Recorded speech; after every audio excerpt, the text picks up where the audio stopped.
Good morning all of you, welcome back. तो जो chapter height and distances, ये application of trigonometry RD. Sharma की book में height and distances है, chapter number 12। उसका एक्सरसाइज 12.1 हमने कल स्टार्ट किया था, उसी को कंटिन्यू करेंगे। ये एक्सरसाइज 12.1 का क्वेश्चन नंबर 8 है, पेज 12.30 पे दिया है। ठीक है लतीश, ये एक ट्री के बारे में same question solve example number 12 page 12.6 पे सेम बिल्कुल ये सॉल्व है। तो solve example I am not taking, I am taking from exercise. Solve example आप बुक में देख सकते हैं, बिल्कुल सेम टाइप का क्वेश्चन है, वैल्यूज थोड़ी सी अलग है, सिमिलर टाइप का क्वेश्चन है। सो ये exercise 12.1 question number 8, page number important 12.30। तो क्वेश्चन हमने शॉर्ट में लिखा, आप बुक देख सकते हैं। तो क्या है कि स्ट्रेट ट्री है, वर्टिकल स्ट्रेट एकदम सीधा ट्री है, जिसकी हाइट 15 मीटर है। ये देखिए यहाँ पे, दिस इज द ट्री, इसकी हाइट 15 मीटर। सो ये दिस इज द ट्री, ये आपका ट्री है। सो एक वर्टिकल स्ट्रेट ट्री है, दिस इज द ट्री। और ये ट्री की हाइट कितनी है? एक्चुअली ये ट्री की हाइट 15 मीटर, 15 मीटर हाइट है। अब उसके बाद आंधी चल रही है, विंड, उसकी वजह से एक्चुअली ट्री यहाँ से पॉइंट ए से यहाँ से ब्रेक हो गया। ये जो पॉइंट है एक्चुअली यहाँ से ट्री टूट गया, और टूट कर देखिए एरो दिया है, टूट कर ये पूरा टॉप आके इस ग्राउंड को टच कर दिया। और टच करने के बाद इसका जो एंगल ऑफ एलिवेशन है ग्राउंड के साथ वो 60 degree, it is given, this is given. So question में क्या दिया? एक स्ट्रेट वर्टिकल स्ट्रेट ट्री है लाइक दिस, जिसकी हाइट 15 मीटर है, और फिर बहुत तेज हवा चल रही है, आंधी, जो तूफान, जिसकी वजह से ये पॉइंट ए से ट्री टूट गया, यहाँ से ब्रेक हो गया यहाँ से। और ब्रेक होने के बाद इसका जो टॉप है, ये देखिए एरो मार्क किया, ये टॉप ऐसे गिरते गिरते गिरते आके जमीन पे आके टच हो गया। और ये जब टूटने के बाद, यहाँ से टूटने के बाद जब इसका टॉप जमीन पे लग गया, ये है दिस थिंग, ये ट्री है, वो ब्रोकन पोर्शन है, और ये ग्राउंड के साथ एंगल बना रहा theta is equal to 60 degree. हमको कैलकुलेट करना है कि ये ट्री कितने हाइट पे ब्रेक हुआ। ये हाइट यानी ये जो ट्री है वो कितने हाइट, ये पॉइंट एक्स जो हमने मार्क किया लाइक दिस थिंग, तो इनफैक्ट कितने हाइट पे ब्रेक हुआ इसको हमने डिनोट किया एक्स से, यानी एक्स की वैल्यू हमको कैलकुलेट करना है। नो, टोटल ट्री की हाइट 15 मीटर है, टोटल ट्री की हाइट कितनी? 15 मीटर। उसमें हाइट एक्स मीटर पे सपोज ब्रेक हो गया, तो बचा हुआ पोर्शन कितना रहेगा? टोटल है 15, उसमें से एक्स को कम कर दिए तो ये बच गया 15 माइनस एक्स। मतलब ये जो पोर्शन टूट के जो यहां नीचे गिर रहा है वो 15 माइनस एक्स, देखिए लिखा है 15 minus x. So I am repeating, total tree की हाइट कितनी है? 15 मीटर, 15 मीटर। यहां से ट्री ब्रेक कहां से हुआ? पॉइंट ए से। कितना मीटर इसको अज्यूम किया? X metre. तो टोटल 15 मीटर था, एक्स मीटर हाइट, ग्राउंड से एक्स मीटर हाइट पर ट्री ब्रेक हो गया, तो बाकी बचा हुआ जो पोर्शन है जो आके जमीन के साथ लग गया, ये जो portion basically A C like this, इसकी हाइट कितनी रहेगी? टोटल है 15 मीटर, ये है एक्स मीटर, 15 मीटर में से एक्स को माइनस कर दी, ये बच जाएगा। So it is 15 minus x. ये वैल्यू कितनी आ जाएगी? दिस नथिंग बट ब्रैकेट के अंदर लिख लेंगे, it is 15 minus X, this the value. So ये 15 माइनस एक्स है, इतना पोर्शन ब्रेक होकर ग्राउंड पे लग गया लाइक दिस, इसलिए यहाँ पे 15 माइनस एक्स लिखा। सो ये है एक्स, ये हमारी हाइट है एक्स, ये है 15 माइनस एक्स, मतलब यही 15 माइनस एक्स, और total height 15 metre like this. हमको कैलकुलेट करना है एक्स की वैल्यू, ये ग्राउंड से कितने हाइट से ये ट्री ब्रेक होके नीचे टूट के नीचे गिरा लाइक दिस, ये एक्स कैलकुलेट करना है। बिल्कुल सेम टाइप का क्वेश्चन आपका क्वेश्चन नंबर 12 सॉल्व एग्जांपल है, RD. Sharma solve example page 12.6। तो ये सॉल्व एग्जांपल, इसका सॉल्यूशन ऑलरेडी दिया है, ये एक्सरसाइज का क्वेश्चन, इसका सॉल्यूशन नहीं, therefore I am solving exercise question. So this thing. तो अब यहाँ पे एसिड आपको पता है, जितने भी height and distances application of trigonometry के जितने भी प्रॉब्लम्स है, हर जगह एक राइट एंगल ट्रायंगल बनेगा। अभी तक जो क्वेश्चन कर रहे हैं आसान वाले, जिसमें एक सिंगल राइट एंगल ट्रायंगल है, आगे करेंगे जहां पे 2 राइट एंगल ट्रायंगल्स है, और कुछ टफ वाले क्वेश्चन में 3 राइट एंगल ट्रायंगल रहेंगे। तो अभी हम कर रहे हैं actually single right angle triangle. तो देखिए ये जो AB, ये AB क्या है? जितना ट्री का पोर्शन अभी बचा हुआ है जो टूटा नहीं है लाइक दिस। बाद में AC क्या है? AC वो पोर्शन है ट्री का जो टूट के नीचे गिर गया लाइक दिस। यानी अगर स्ट्रेट के हिसाब से देखेंगे पॉइंट C, ये पॉइंट C बेसिकली है, ये पॉइंट C है, और ये पॉइंट C यहाँ से टूट कर यहाँ पे आके देखिए पॉइंट C आगे जमीन पे लग गया, और ये एंगल ऑफ एलिवेशन दिया 60 डिग्री। सो हमको x कैलकुलेट करना, we have to calculate the value of x। तो x की वैल्यू मतलब जो थीटा है, मतलब जो टूटा हुआ पोर्शन है ट्री का, ये गिरने के बाद जब जमीन से लगा तो ये एंगल बना रहा 60 डिग्री, एंगल ऑफ एलिवेशन दिया 60 degree like this theta. Now theta का अपोजिट साइड जो है ये x, ठीक है। तो हमको ट्रायंगल देखिए कौन सा मिल रहा है? ABC, triangle ABC। Triangle ABC में क्या है? A और B क्या है? ट्री का वो पोर्शन जो टूटा नहीं है। AC क्या है? ट्री का वो पोर्शन है 15 माइनस से जो टूट कर नीचे गिर गया। और BC क्या है? ट्री का जो फुट है, यहां से टॉप आके जमीन को जो टच किया उसके बीच का डिस्टेंस, लेकिन ये डिस्टेंस की वैल्यू BC की वैल्यू दी भी नहीं है और कैलकुलेट भी नहीं करना है, इसलिए BC हमारे लिए इंपॉर्टेंट नहीं है। हाँ, थीटा का जो अपोजिट है, स्टडी डिग्री का अपोजिट यानी ABX, ये हमको कैलकुलेट करना है, ये x कैलकुलेट करना है, और AC ये भी x के फॉर्म में, ये भी x के फॉर्म में, इसलिए अपोजिट और हाइपोटेन्यूज को यूज करेंगे। So this are the solution. यहाँ पे सॉल्यूशन देखिए, एंगल थीटा, ये जो ट्री का ऊपर का पोर्शन जो ब्रेक पॉइंट सी जो ब्रेक होकर जमीन पे आके लगा, तो जो ट्री का पोर्शन AC जो लगा एक्चुअली वो एंगल बना रहा है 60 degree. So angle theta is equal to 60 degree. अब हमको देखना पड़ता है इस ट्रायंगल में कि कौन कौन सा ट्रायंगल का साइड, यानी एंगल के रेफरेंस से कौन सा ट्रायंगल का साइड जिसकी वैल्यू हमको कैलकुलेट करना है या जिसकी वैल्यू दी हुई है, उसको यूज करना पड़ता। सो हमको थीटा का अपोजिट मतलब ये AB, ट्री का वो पोर्शन जो जमीन के साथ लगा है जो टूटा नहीं है, वो हमको कैलकुलेट करना है। यानी ये ट्री जमीन से कितने हाइट पे ब्रेक हुआ ये कैलकुलेट करना, मतलब AB कैलकुलेट करना है, यानी x कैलकुलेट करना है। सो x की वैल्यू की जरूरत पड़ेगी हमको, x कैलकुलेट करना है। सो थीटा का अपोजिट, ये थीटा का opposite side that is equal to AB is equal to x is equal to question mark, ये हमको कैलकुलेट करना है। थीटा को कौन साइड, एक्चुअली अपोजिट साइड, देखिए यहाँ पे O आ गया, अपोजिट साइड, और ये किस फॉर्म में है, x के फॉर्म में, और 90 डिग्री के सामने जो हाइपोटेन्यूज है ये x के फॉर्म में, और ये भी देखिए x के फॉर्म में, और हमको x ही कैलकुलेट करना है, मतलब यहाँ पे हमको AC भी यूज करना पड़ेगा क्योंकि ये भी x के फॉर्म में है। ठीक, इसके बाद जो broken portion of tree,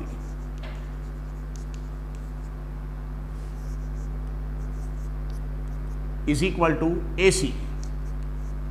tree का ब्रोकन पोर्शन कौन सा है, ये AC जो एंगल स्टडी बना है, और ये कितना है, AC कितना है, ये AC यही है जितना ये जो ब्रेक होके गया।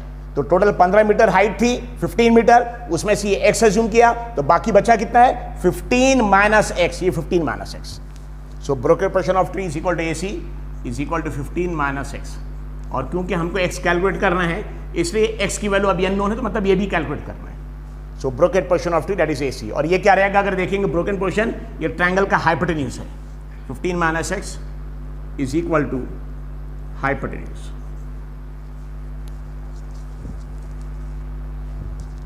आप इसको if you want you can write like this, broken portion of tree, tree का वो पोर्शन AC जो ब्रेक होकर नीचे गिर गया, जो हाइपोटेन्यूज बनाया भाई, that is equal to hypotenuse. Spelling देखिए, hypo ten use, hypotenuse is equal to AC, यही हाइपोटेन्यूज AC है, ये देखिए AC या AC जो ब्रेक होके गया, और इसकी वैल्यू 15 माइनस x है, is equal to 15 minus x। तो देखिए इस क्वेश्चन में राइट एंगल ट्रायंगल का जो अपोजिट, थीटा का अपोजिट जिसकी वैल्यू कैलकुलेट करना है, ये अपोजिट साइड हमको कैलकुलेट करना है, और x है वो, और यही AC भी x के फॉर्म में है, मतलब ये भी कैलकुलेट करना है। और जो BC है, मतलब ट्री के बॉटम से फुट से ट्री का टॉप आके जो गिरा है, कितने डिस्टेंस पे गिरा, ना इसकी वैल्यू दी है ना इसकी वैल्यू कैलकुलेट करना है, इससे BC का हमारा कोई लिंक नहीं, मतलब थीटा का जो एडजेसेंट साइड है उसकी कोई जरूरत नहीं है। सो कौन कौन साइड यूज हो रहा है, देख राइट एंगल ट्रायंगल में, अपोजिट, दूसरा और कौन सा, हाइपोटेन्यूज, अपोजिट और हाइपोटेन्यूज। सो जिस ट्रिग्नोमेट्रिक फंक्शन में साइन कॉस टैन में से जिसमें भी O और H यूज होगा, OH, सो का, तो अब देखिए फॉर्मूला, कौन सा फॉर्मूला है, सो का तो कौन कौन साइड यूज हो रहा है हमारा, अपोजिट और हाइपोटेन्यूज। ये देखिए अपोजिट साइड भी यूज होगा, हाइपोटेन्यूज भी, ये दोनों साइड यूज हो रहा, इसलिए साइन का फंक्शन यूज करेंगे। क्या यूज करेंगे, साइन, क्योंकि हमारे पास कौन कौन साइड यूज करना, अपोजिट साइड, थीटा का अपोजिट जो कैलकुलेट करना है, और हाइपोटेन्यूज ये x के फॉर्म में, ये भी x के फॉर्म में, मतलब ये भी कैलकुलेट करना है। इसलिए जहां जहां अपोजिट हाइपोटेन्यूज यूज होगा ये यूज होगा। यहां पे देखिए हाइपोटेन्यूज के अलावा एडजेसेंट साइड हमको नहीं मालूम, ये एडजेसेंट BC, थीटा का एडजेसेंट BC, ना इसकी वैल्यू दी है ना कैलकुलेट करना है, तो जहां जहां एडजेसेंट वो यूज नहीं करेंगे, ये भी यूज नहीं करेंगे, यहां भी देखिए एडजेसेंट है, यूज नहीं करेंगे, तो हम यूज करेंगे sine, will be using sine, sine का फॉर्मूला यूज करेंगे। यहां पे फॉर्मूला आ जाएगा, देखिए साइन 60, कितना एंगल यहां पे, स्ट्रेटली साइन ऑफ 60, क्या फॉर्मूला साइन का, अपोजिट अपॉन हाइपोटेन्यूज,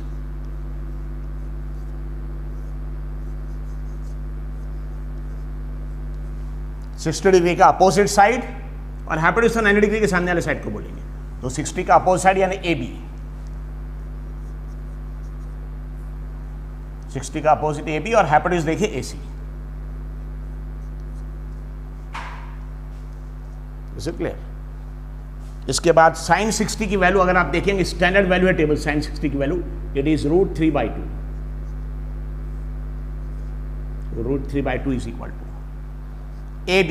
ये देखिए AB जो हमको हाइट कैलकुलेट कर रहे हैं, ट्री का वो पोर्शन जो बच गया है ग्राउंड से कितने हाइट पे ब्रेक हुआ, जितना बचा ये x, AB की वैल्यू x है. So that is equal to AB A की value x upon AC hypotenuse. AC की वैल्यू क्या रहेगी, ट्री का वो पोर्शन जो टूट के नीचे गिर गया, जो 15 - x था. 15 - x, ये 15 है, ये x है, तो ये 15 - x, और यही पोर्शन यहाँ गिर गया 15 - x. सो AC की वैल्यू 15 - x. 15 - x. अब ये इक्वेशन हमको सॉल्व करना है. अगर आप सॉल्व एग्जांपल नंबर 12 पेज 12.6 देखेंगे, उसमें भी ऐसी है. सिर्फ जैसे यहाँ ट्री का हाइट 15 मीटर है, सॉल्व एग्जांपल नंबर 12 में ट्री का हाइट दिया 12 मीटर. कितना दिया 12, ये 12 मीटर. नेक्स्ट ये x है, तो ये 12 - x हो जाएगा. बस बाकी सब सेम है, सिर्फ जहां जहां 15 आया वहां 12 है. अब इसी इक्वेशन को सॉल्व करेंगे. तो यहाँ साइन की यूज किया हमने, क्योंकि थीटा का अपोजिट साइड हमको कैलकुलेट करना है, और हाइपोटेन्यूज ये x के फॉर्म में है, x की वैल्यू कैलकुलेट करना है, और हाइपोटेन्यूज भी x के फॉर्म में ही है, यानी ये दोनों कैलकुलेट करना है. और थीटा का एडजेसेंट साइड BC की ना वैल्यू दिया ना उसको वैल्यू कैलकुलेट करना है, इसलिए BC को यूज नहीं करेंगे, एडजेसेंट यूज नहीं करेंगे. तो जो ट्रिग्नोमेट्रिक फंक्शन में एडजेसेंट वो यूज नहीं करेंगे, सिर्फ जहां जहां अपोजिट और हाइपोटेन्यूज है तो साइन उसको यूज करेंगे. Sine 60 is equal to opposite upon hypotenuse, और साइन 60 की स्टैंडर्ड वैल्यू है टेबल में √3/2, और 60 डिग्री का अपोजिट साइड यानी AB जिसकी वैल्यू x रहेगी, तो इसकी वैल्यू AB जिसकी वैल्यू x रहेगी. और हाइपोटेन्यूज देखिए 90 डिग्री सामने हाइपोटेन्यूज क्या है, AC जिसकी वैल्यू 15 - x, तो ये AC है जिसकी वैल्यू 15 - x. तो AC की वैल्यू 15 - x है, और AB की वैल्यू ये x है. अब इस इक्वेशन को हमको सॉल्व करना है. तो हमारा देखिए इक्वेशन क्या आ गया, √3/2 is equal to x upon 15 - x. x upon 15 अब क्रॉस मल्टीप्लिकेशन करेंगे. क्रॉस मल्टीप्लिकेशन में यानी क्या हो जाएगा, यस ये 15 - x यहाँ जाएगा, यस 15 - x, और √3 के साथ क्रॉस मल्टीप्लिकेशन होगा, 2 के साथ वो मल्टीप्लाई होगा. सो विल गेट, तो यहाँ पे आ जाएगा yes √3 into 15 - x is equal to 2 into x. So ये 2x क्रॉस मल्टीप्लिकेशन में 2x के साथ मल्टीप्लाई हो जाएगा, 2 मल्टीप्लाई होगा x के साथ, और √3 के साथ मल्टीप्लिकेशन होगा 15 - x. So √3 into 15 - x is equal to into x. अब हमको x कैलकुलेट करते, x का टर्म एक साथ लेना पड़ेगा, तो अब ये ब्रैकेट ओपन कर लिए. So this equal to 15√3 multiply हो जाएगा माइनस x √3, √3 दोनों से मल्टीप्लाई होगा, 15 से मल्टीप्लाई हो जाएगा तो 15 इंटू √3, और माइनस साइन x से मल्टीप्लाई होगा x into √3 is equal 2 into x is 2x. अब हमको x की वैल्यू कैलकुलेट करो, तो x के सारे टर्म एक तरफ लेंगे, तो देखिए माइनस x √3 इसको उधर लेंगे, प्लस हो जाएगा. So will get 15 √3 is equal to, यहाँ पे आ गया 2x plus x √3. So 15 √3 is equal to 2x. ये माइनस x √3 यहाँ से इसको यहाँ लिखे गए, नेक्स्ट अगर माइनस है तो क्या आ जाएगा यहाँ पे प्लस. अब यहाँ पे x कॉमन ले लिए, so will get 15. So calculation you have to be careful, calculation जल्दबाजी नहीं करना है, स्लो करना है आराम से, और कैलकुलेशन में कोई स्टेप स्किप नहीं करना है. 15 √3 is equal to x common ले लिए, 2 प्लस √3. तो x की वैल्यू क्या हो जाएगी, यहाँ पे देखिए x कॉमन लिया, तो यहाँ क्या बच गया, x कॉमन है क्या 2 बच गया, और यहाँ पे x कॉमन है तो √3 बच गया. तो x को हमने बाहर ले लिया, x को यहाँ कॉमन ले लिया, तो क्या बच गया देखिए अंदर 2 प्लस √3. अब इसके साथ ये मल्टीप्लिकेशन में है, इधर आएगा तो डिवीजन में आ जाएगा. अब इसको 2 प्लस √3 को यहाँ लेके आ रहे, नेचुरल डिवीजन में आ जाएगा. So 15 √3 upon 2 plus √3 is equal to x. ये x की वैल्यू आ गई 15 √3 अपॉन 2 प्लस √3. ना अब यहाँ पे देखिए बहुत सारे टर्म, इसका कैलकुलेशन करेंगे. और ना अब इसके पहले बताया था, जब भी डिनोमिनेटर में अंडर रूट वाला टर्म है, न्यूमरेटर से फर्क नहीं पड़ता, जब भी डिनोमिनेटर में अंडर रूट वाला टर्म है तो अंडर रूट वाले टर्म को डिनोमिनेटर से हटाएंगे. और हटाने के लिए क्या करना पड़ेगा, अगर सिंगल अंडर रूट का टर्म सिर्फ सपोज √3 रहता, सिर्फ √3, तो ऊपर नीचे √3 से मल्टीप्लाई कर देते. लेकिन अगर √3 के अलावा यहाँ जैसे 2 प्लस 2 टर्म है, तो इसके बारे जितने भी आपने क्वेश्चन करे वहाँ सिंगल अंडर रूट का टर्म डिनोमिनेटर में था. अगर सिंगल अंडर रूट का टर्म डिनोमिनेटर में है, जैसे √3 है, तो ऊपर नीचे √3 से ही मल्टीप्लाई कर दिए. लेकिन यहाँ सिंगल अंडर रूट के टर्म के अलावा देखिए एक नंबर ये भी 2 प्लस, तो क्या करना पड़ेगा? अब अगर सपोज अंडर रूट हटाना है, ये जो नंबर नीचे है इसके कॉन्जुगेट से मल्टीप्लाई करना है। किससे मल्टीप्लाई करना है? कॉन्जुगेट। कॉन्जुगेट क्या होता? सेम नंबर, सेम, सिर्फ बीच का साइन उल्टा। प्लस दिया है तो माइनस वाले साइन के नंबर से मल्टीप्लाई करिए, माइनस दिया रहता तो प्लस वाले से। So I am writing x is equal to, तो हमारे देखिए यहाँ पे ये आ गए थे 15√3, हम दोबारा इसी को लिख रहे 15√3 अपॉन ब्रैकेट में नीचे 2 + √3। सेम हमने सिर्फ x को लेफ्ट में लिखा, नंबर को राइट में, फर्क नहीं पड़ता, कुछ चेंज नहीं किया। So x is equal to 15√3 upon 2 + √3। अब ये 2 + √3 डिनोमिनेटर में यहाँ अंडर रूट वाला टर्म है और डिनोमिनेटर में 2 टर्म है, तो ऐसे केस में अगर अंडर रूट हटाना है तो नीचे ऊपर दोनों क्या करना पड़ता? सेम नंबर, बताइए क्या नंबर लिखेंगे? यहां देखिए 2 है, √3 है, यही लिखना 2√3, लेकिन बीच के साइन को सिर्फ उल्टा करना है, यहां प्लस है, यहां पे माइनस, और ऐसे टर्म को बोलते हैं कॉन्जुगेट। अगर यहां पहले से माइनस दिया रहता तो प्लस वाले टर्म से। So I am again repeating, अगर डिनोमिनेटर में अंडर रूट का सिर्फ सिंगल टर्म रहता, सपोज जैसे 2 + √3 नहीं, सिर्फ √3 रहता, तो अंडर रूट हटाने के लिए नीचे ऊपर सिर्फ √3 से मल्टीप्लाई कर देते। लेकिन अगर यहां सिंगल टर्म अंडर रूट का नहीं बल्कि उसके साथ दूसरा भी एक नंबर है, तो क्या करना पड़ेगा? जो नंबर हमारे पास है उसके कॉन्जुगेट से मल्टीप्लाई करना। कॉन्जुगेट का मतलब क्या? जो यहां पे नंबर है 2√3 बिल्कुल वैसे लिखना है, सिर्फ बीच के साइन को रिवर्स कर देना है। प्लस वाला साइन का नंबर है तो माइनस वाला यूज करना है, और अगर माइनस वाला नंबर है तो प्लस वाला, और जिस नंबर से आप नीचे मल्टीप्लाई कर रहे हैं सेम नंबर से ऊपर मल्टीप्लाई कर रहे हैं, 2 - √3, ऊपर नीचे सेम नंबर से। अब यहां पे देखिए एक फॉर्मूला आ जाएगा हमारा, ये एक formula a + b into a - b। तो कॉन्जुगेट से मल्टीप्लाई करने से फायदा रहेगा कि यहां हमारा हमेशा फॉर्मूला बनेगा a + b, एक प्लस वाला टर्म रहेगा, एक माइनस वाला। अगर पहले प्लस वाला दिया तो बाद में माइनस वाला, अगर पहले माइनस वाला दिया तो बाद में प्लस वाला। सो a + b into a - b, और a + b into a - b का रिजल्ट आता है, दोनों को मल्टीप्लाई करेंगे, a + b into a - b, so will get what? a² - b²।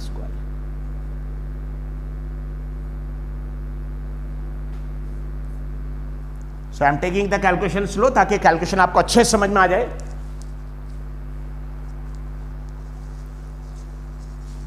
सो यहां पे 15√3 अपॉन 2 + √3 x था, यानी x की वैल्यू ये थी।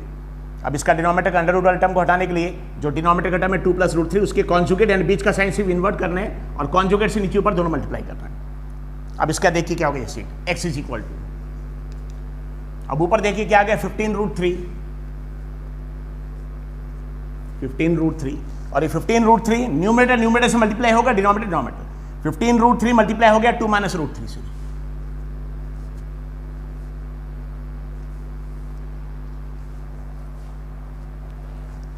सो 15√3 मल्टीप्लाई हो गया 2 - √3 से, 2 - √3 अपॉन डिनोमिनेटर में देखिए क्या है, ये 2 + √3 मल्टीप्लाई हो रहा है 2 - √3। अब देखिए क्या हो गया जैसे, तो यहां हो गया a की वैल्यू 2 है, ध्यान रखिए a की वैल्यू क्या है यहां पे 2, ठीक, और b की वैल्यू क्या है यहां पे √3। सो a + b into a - b, क्या फॉर्मूला? a², बताइए a² a की वैल्यू 2 है तो a का स्क्वायर मतलब 2², तो यहां पे आ जाएगा 2², यह हमारा हो गया a² - b², ये फॉर्मूला है। तो ये माइनस साइन, और b की वैल्यू क्या हमारी √3 है। मशीन समझ में आ गया? स्टेप्स बहुत डिटेल में लेके आ रहे हैं हम। सिर्फ 15√3 था, ये मल्टीप्लाई हो गया 2 - √3 से, न्यूमरेटर का कैलकुलेशन हो गया पूरा, न्यूमरेटर का कैलकुलेशन। फिर डिनोमिनेटर में क्या करेंगे 2 + √3 2 - √3, तो यहां फॉर्मूला यूज करेंगे a + b into a - b, और a + b into a - b का फॉर्मूला है a² - b²। a की वैल्यू क्या है 2, तो बताइए a² यानी 2 का स्क्वायर है, क्योंकि a की वैल्यू 2 है तो a² क्या हो जाएगा 2², ये 2² a², माइनस b की वैल्यू √3 है तो माइनस, और b² b की वैल्यू √3 तो b² क्या आ जाएगा √3², ये हमारा आगे b²। So will get x is equal to, मैं यहां पे आ गया 15, ये √3 से हम मल्टीप्लाई कर सकते हैं, 15 रहने दे बाहर, ब्रैकेट के अंदर का कैलकुलेशन √3 से मल्टीप्लाई करने से फायदा क्या है, √3 इंटू √3 3 आ जाएगा, ये फायदा होगा, यानी अंडर रूट वाला टर्म यहाँ पे ये खत्म हो जाएगा, ठीक है, यहाँ पे भी देखिए 2 अंडर रूट के टर्म है, लेकिन जब ये दोनों मल्टीप्लाई होंगे रूट थ्री स्क्वायर मतलब 3 आ जाएगा, इसलिए रूट 3 को अंदर ले 15 को बाहर रहने दिए, रूट 3 अंदर, सो 2 रूट 3, 2 से मल्टीप्लाई हो गया 2 रूट 3, बीच में माइनस साइन है और फिर यहां मल्टीप्लाई होगा root 3 into root 3। So I am repeating numerator x is equal to 15, root 3 को अंदर लिया तो 2 से रूट 3 मल्टीप्लाई हो गया 2 रूट 3, बीच में माइनस साइन और फिर root 3 into root 3, root 3 into root 3, बाद में रूट 3 स्क्वायर हो जाएगा अपॉन डिनोमिनेटर में देखिए 2 का स्क्वायर, बताए 2 का स्क्वायर कितना आ जाएगा 4, माइनस यहां रूट 3 का square, square root cancel, root 3 का स्क्वायर तो स्क्वायर रूट कैंसल, बताइए कितना आ जाएगा यहाँ पे 3, 4 minus 3। So x is equal to, so calculation एकदम डिटेल में है, 15 2 रूट 3 माइनस, अब रूट 3 इंटू रूट 3, यहां पे भी आ गया रूट 3 स्क्वायर अपॉन से 15 2 root 3 minus root 3 into root 3 मतलब रूट 3 स्क्वायर, जो कैंसिल होकर 3 बच जाएगा यहाँ पे, और डिनोमिनेटर में 4 माइनस 3 यानी 1, बताइए 4 माइनस 3 का answer, 4 minus 3 is equal to 1, denominator में 1 आ गया तो डिनोमिनेटर हट जाएगा, so x is equal to 15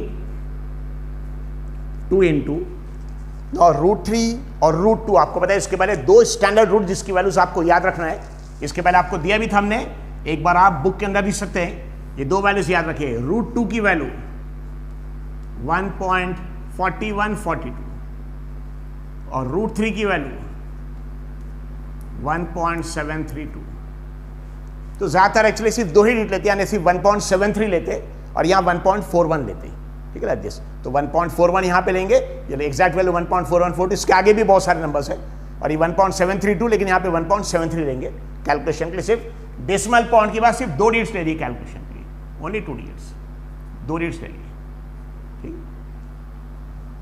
so 15 2 into root 3 की वैल्यू है 1.732 है, लेकिन हम ले रहे हैं 1.73, सो 2 इंटू ये रूट 3 की वैल्यू माइनस, बताइए रूट 3 स्क्वायर रूट कैंसिल, यहां पे कितना आ जाएगा 3 आ जाएगा, और डिनोमिनेटर में तो 1 था, किसी भी नंबर को 1 से डिवाइड करेंगे तो सेम नंबर आ जाएगा, 1 का मतलब नहीं तो 1 को निकाल दिया हमने।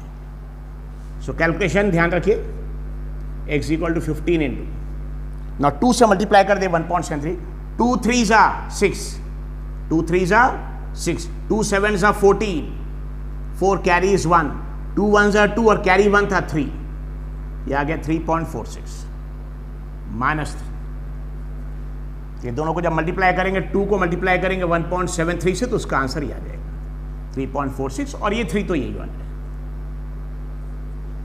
सो x is equal to 15 into ना 3.46 में से 3 माइनस कर देंगे, बताइए इसमें से 3 माइनस कर देंगे तो सिर्फ 0.46 बच जाएगा इंटू 0.46, 3.46 माइनस 3, बताइए यहाँ पे देखिए डेसिमल पॉइंट से पहले 3 है तो 3 और 3 कैंसिल हो जाएगा, यहाँ पे सिर्फ 0.46 बच जाएगा। अब ये 15 से मल्टीप्लाई कर दिया आप, x इक्वल टू 15 6 जा 90, 15 6 जा 90, 0 कैरीज 9, 15 4 जा 60 प्लस 9 दैट इज 69, ये आ गया मल्टीप्लिकेशन देखिए, 15 6 जा 90, 90 का 0 कैरीज 9, 15 4 जा 60, 60 प्लस 9 69। अब यहाँ डेसिमल पॉइंट के बाद 2 डिजिट है, मतलब राइट हैंड साइड से 1 2 डिजिट, तो यहाँ रिजल्ट में भी डेसिमल पॉइंट के 2 डिजिट रहने चाहिए, यहाँ डेसिमल पॉइंट नहीं है, यहाँ है सिर्फ डेसिमल पॉइंट के 2 डिजिट, तो आंसर में भी डेसिमल पॉइंट के 2 डिजिट आ जाएगा 6.90 मीटर। ये x क्या है, ट्री का वो हाइट है, ग्राउंड से ट्री का वो हाइट जहां से ट्री टूटा है, जहां से पेड़ टूट के नीचे गिर गया है, तो ये जो x की वैल्यू ये हमको कैलकुलेट करना था। जो सॉल्व एग्जांपल नंबर 12 पेज 12.6 उसमें भी सेम कैलकुलेशन है, थोड़े कैलकुलेशन में शॉर्टकट है, ठीक है, आर डी शर्मा की बेस्ट बुक है, लेकिन कैलकुलेशन में थोड़े बहुत स्टेप्स आपको शायद हो सकते समझ में नहीं आए, आर डी शर्मा के हिसाब से बिल्कुल ठीक है, लेकिन आपको अगर समझ में नहीं आया तो आप ये एडिशनल स्टेप्स यहाँ पे लिख लीजिएगा। So this are thing, I am again repeating, 2 minute आपको बता दे रहे। और सो आई एम अज्यूमिंग यहाँ तक समझ में आ गया। ये कैलकुलेशन देखिए, यहाँ पे कैलकुलेशन में यहाँ cross multiplication 15 minus x root 3 से मल्टीप्लाई होगा और ये x 2 से मल्टीप्लाई होगा, उसके बाद इसको ओपन कर दिया ब्रैकेट को, 15 root 3 minus x root 3 is equal to into x, फिर x वाले सारे टर्म एक तरफ ले लिए तो माइनस एक्स रूट 3 वहां जाके प्लस हो जाएगा, फिर x को कॉमन ले लिया यहाँ पे तो 2 प्लस रूट 3, x को बाहर ले तो 2 प्लस रूट 3, तो 15 root 3 is equal to this. अब x की वैल्यू निकालना है तो 2 प्लस रूट 3 जो यहाँ मल्टीप्लीकेशन में यहाँ डिनोमिनेटर में आ जाएगा डिवीजन में ना। कभी भी अगर डिनोमिनेटर में टर्म से याद रखिए, डिनोमिनेटर में अंडर रूट वाला टर्म है, अगर सिंगल टर्म सिर्फ रूट 3 है तो नीचे ऊपर सिर्फ रूट 3 से मल्टीप्लाई कर दे। इनफैक्ट रूट 3 तो यहाँ कैंसिल ही हो जाएगा, लेकिन अगर रहता सिंगल टर्म तो ऊपर नीचे रूट 3 से मल्टीप्लाई कर दिए। लेकिन अगर दो टर्म्स है तो हमेशा दो जो नंबर है 2 और रूट 3 सेम नंबर के नंबर से सिर्फ बीच के साइन को उल्टा कर देना है। प्लस दिया है तो माइनस, माइनस दिया तो प्लस, इसको बोलते हैं कॉन्जुगेट। सो प्लस साइन की जगह माइनस, उसको भी कॉन्जुगेट बोलते हैं, और माइनस साइन दिया रहता है वहां पे प्लस लिखते हैं तो भी कॉन्जुगेट। यानी हमेशा a plus B a minus b के फॉर्म में आ जाएगा यहाँ पे। लेकिन जो नंबर तो 15 रूट 3 अपॉन 2 प्लस रूट 3 है तो नीचे अंडर रूट वाले टर्म में दो टर्म है तो इसके कॉन्जुगेट से मतलब 2 प्लस रूट 3 का कॉन्जुगेट यानी बीच में माइनस साइन आएगा 2 माइनस रूट 3। लेकिन जो नंबर से आप मल्टीप्लाई कर रहे हैं नीचे सेम नंबर से ऊपर भी मल्टीप्लाई करेंगे तो 15 रूट 3 2 माइनस रूट 3 से मल्टीप्लाई हो गया। देखिए 15 रूट 3 2 माइनस रूट 3 और यहाँ 2 प्लस रूट 3 2 माइनस रूट 3 ये फॉर्मूला हो गया a plus B a minus B. लेकिन a plus B into a minus B का formula a square minus B square. a की वैल्यू 2 है तो a स्क्वायर मतलब 2 square minus B square, B की वैल्यू रूट 3 मतलब माइनस बी स्क्वायर मतलब root 3 square. फिर 15 अब रूट 3 को अंदर ले लिए क्योंकि यहाँ पे देखिए रूट 3 के दो टर्म्स है, अगर अंदर ले आएंगे तो रूट 3 मल्टीप्लाई होगा, यहाँ पे 3 हो जाएगा। एक जगह अंडर रूट 3 का टर्म बचेगा लेकिन एक जगह अंडर रूट 3 का टर्म खत्म हो जाएगा, इसलिए रूट 3 को सिर्फ अंदर लिया, 15 को नहीं लिया, 15 को बाहर रखा। सो 15 के बाद ये 2 रूट 3 2 से मल्टीप्लाई हो गया रूट 3 2 रूट 3, बीच में माइनस साइन है, बाद में रूट 3 इंटू रूट 3 ये रूट 3 इंटू रूट 3 और डिनोमिनेटर में 2 का स्क्वायर 4 माइनस रूट 3 का square square square root cancel, यहाँ 3 आ जाएगा और 4 माइनस 3 का आंसर 1 है जो बाद में फिर खत्म हो जाएगा। अब ये 15 2 इंटू रूट 3 और रूट 3 इंटू रूट 3 मतलब रूट 3 स्क्वायर, ये भी स्क्वायर स्क्वायर रूट कैंसिल, यहाँ 3 आ जाएगा। सो 15 2 इंटू और रूट 3 की वैल्यू 1.73 ये पुट कर दिया माइनस 3। सो 2 इंटू 1.73 3.46 माइनस 3, ये भी 3 है ये भी 3 कैंसिल हो गए 0.46 बच जाएगा सिर्फ। तो 15 मल्टीप्लाई होगा 0.46 से जिसकी वैल्यू आ जाएगी 6.9 मीटर। मतलब ट्री का हाइट ग्राउंड से जहां से ट्री टूटा है वो हाइट x है और इसकी वैल्यू आ गई 6.9 मीटर। मतलब टोटल 15 मीटर है, उसमें 6.9 मीटर से टूटा है ये। अगर आपको 15 माइनस एक्स कितना पोर्शन टूट गया ये कैलकुलेट करना तो x की वैल्यू हमारी 6.9 है, 15 में 6.9 माइनस कर दी। अगर 15 माइनस 6.9 भी आप करेंगे तो आपको आंसर मिल जाएगा, विल गेट 8.1 मिल जाएगा। लेकिन हमको 15 माइनस एक्स कैलकुलेट नहीं करना, यानी ट्री का पोर्शन जो टूट गया वो नहीं कैलकुलेट करना, ग्राउंड से कितने हाइट पे टूटा x उसकी वैल्यू कैलकुलेट करना। x का आंसर हमारा आ गया 6.9। लेकिन अगर 15 माइनस एक्स भी कैलकुलेट करना रहता तो x की वैल्यू 6.9 यहां पुट कर देते 15 माइनस 6.9 तो आपको ये पोर्शन भी मिल जाता, लेकिन वो कैलकुलेट नहीं करना है। Thank you. तो कैलकुलेशन बहुत अच्छे से करेंगे आप लोग।